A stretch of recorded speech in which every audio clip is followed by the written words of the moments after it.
Right, U.S. getting Ukrainian drones. Let's get into it first. Why it's important about it here. So, obviously, Zelensky and Trump met above on the sidelines of NATO summit in Turkey last week.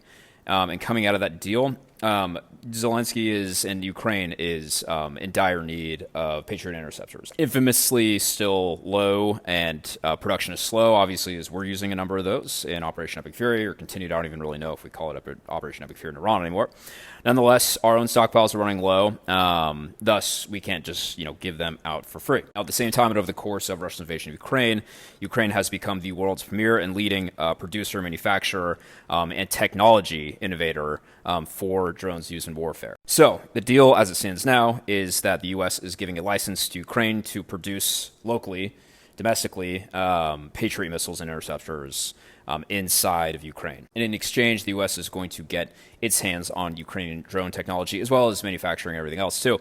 But this is really important as the U.S. focuses on its own replicator program, which is effectively, trying to ramp up production of drones, like Ukraine has successfully done and continues to do against this war in Russia, as well as other homegrown domestic producers as well. Anduril is a name. They're still private, of course, that are focusing on drone production just like this. And so the technology transfer going on here is we are, one, going to give the license to enable, yes, you are allowed to produce Patriot interceptors inside your country, Ukraine.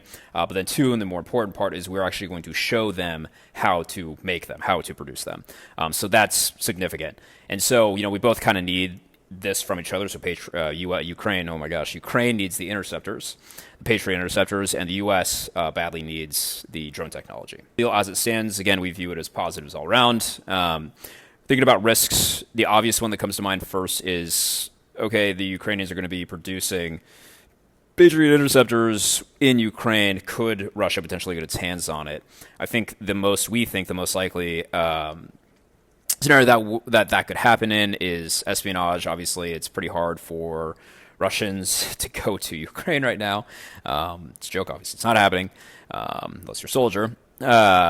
So I say risk pretty low. Obviously, it's a pretty big gain for us to take that risk to have them producing in-house.